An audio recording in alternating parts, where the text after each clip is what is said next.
जय श्री कृष्ण। राधे राधे। मेरे प्यारे भाइयों एवं बहनों, बड़ों एवं छोटों, सबको राधे राधे। कल 26 अगस्त वैशाख मास की अक्षय तृतीया है। ये बहुत बड़ा पर्व इसको मानते हैं। अक्षय तृतीया इसका नाम ही है। तो इस दिन जितना अच्छा काम कर लिया जाए वो अक्षय बन जाता है, कभी ख़त्म ही नहीं होता उसका पुण्य। इसलिए इसका नाम है अक्षय तृतीया। तो इस दिन स्नान, दान, ध्यान, पूजा पाठ, भजन कीर्तन, जो भी अच्छा काम कर सके जितना कर लें उतना बहुत अच्छा होता है। और मेरे प्यारे भाइयों एवं बहनों, भूल कर भी इस दिन कोई गलत काम न करे, किसी को कुछ गलत ना बोले, क्योंकि इसका पुण्य जितना अक्षय होता है इतना बढ़ता है। उसी तरह से पाप भी इसका अक्षय हो जाता है, उसको भुगतना पड़ता है। इसलिए बहुत सावधानी से अक्षय तृतीया के दिन सबको रहना चाहिए। गंगा में स्नान भी करना चाहिए, बहुत अच्छा होता है, इसका महात्म्य है। लेकिन इस साल तो कोरोना वायरस लगा हुआ है, तो गंगा स्नान करने जाना ठीक नहीं है, नहीं जाना चाहिए। तो घर में ही स्नान के जल में थोड़ा सा, अगर नदी का जल हो या गंगा जल हो, चाहे किसी भी नदी का जल हो, तो वो डालकर नहा लें तो बहुत अच्छा होता है।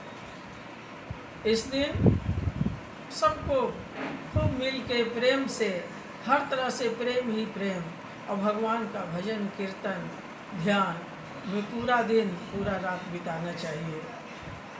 इसकी कथा मैं कह रही हूँ, आप कथा सुनिए। इस कथा को सुनने मात्र से जो दरिद्रता है सुनने वाले के पास आ ही नहीं सकती है। इसलिए इस कथा को बड़े प्रेम और भाव से सुनना चाहिए। एक बार राजा युधिष्ठिर यज्ञ कर रहे थे, बहुत बड़ा यज्ञ। उस यज्ञ में बहुत सारे पुरोहित, मुनि, ऋषि, पंडित सब लोग आए थे। यज्ञ होते ही समय तब तक अचानक एक नेवला आ गया, और नेवला वहीं लौटने लगा। उसका आधा शरीर स्वर्ण का बना हुआ था, सोने का, और आधा नेवले का था। यह देखकर राजा युधिष्ठिर अपने पुरोहित लोग से पूछे कि ये क्या नेवला है, कैसा नेवला, आज तक मैंने नहीं देखा। आधा शरीर इसका सोने का है और आधा नॉर्मल नेवले जैसा है। पुरोहित बोले ये तो हम भी कभी नहीं देखे थे, अब ये बात नेवले से ही पूछनी पड़ेगी।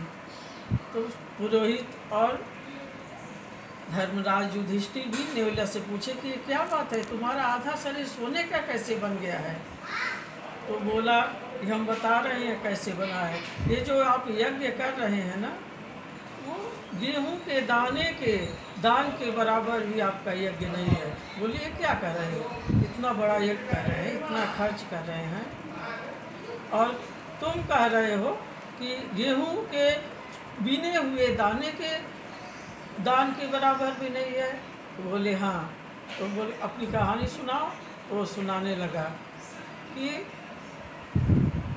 एक ब्राह्मण और ब्राह्मणी थे। वो बहुत ही गरीब थे, लेकिन बड़े ही सदाचारी थे। दिन रात उनका स्नान, ध्यान, पूजा पाठ, भजन कीर्तन में ही बीतता था, और हमेशा वो लोग संतुष्ट और खुश रहते थे। दूसरे लोग भी देख के उनका आचरण करने लग गए थे। अपने खर्च के लिए वो लोग रोज़ जाके खेत में गेहूं के नीचे पड़े हुए दाने चुन कर ले आते थे, और उसी को पीस के जितनी रोटी बन जाती थी वही खाते थे। भगवान भी उनसे बहुत प्रसन्न थे। एक बार भगवान लक्ष्मी नारायण उनकी परीक्षा लेने के लिए एक साधु का वेश बना के आ गए। उसी समय वो लोग गेहूं के दाने बीन कर लेके आए थे, और बोले उस दिन अक्षय तृतीया थी, वैशाख मास शुक्ल पक्ष की अक्षय तृतीया थी।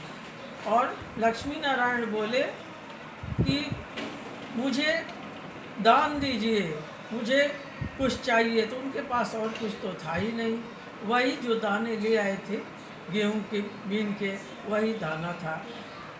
ब्राह्मण ने अपना भी दाना जो चुन के लाए थे और अपनी पत्नी का भी दाना जो चुन के दोनों ले आए थे, पूरा ही उनकी झोली में डाल दिए। तब तक वो नेवला वहाँ आके लौटने लगा था। नेवला बताया कि हम वहीं पर लौटने लगे।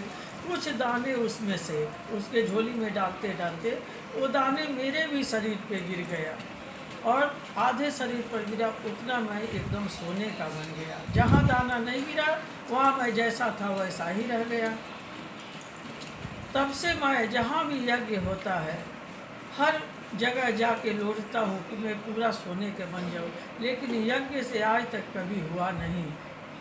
यह सुनकर युधिष्ठिर बोले कि वो लोग क्या करते थे ब्राह्मण ब्राह्मणी, तो अक्षय तृतीया के दिन व्रत करते थे, पूजा पाठ भजन कीर्तन दान हर चीज़ वो लोग करते थे।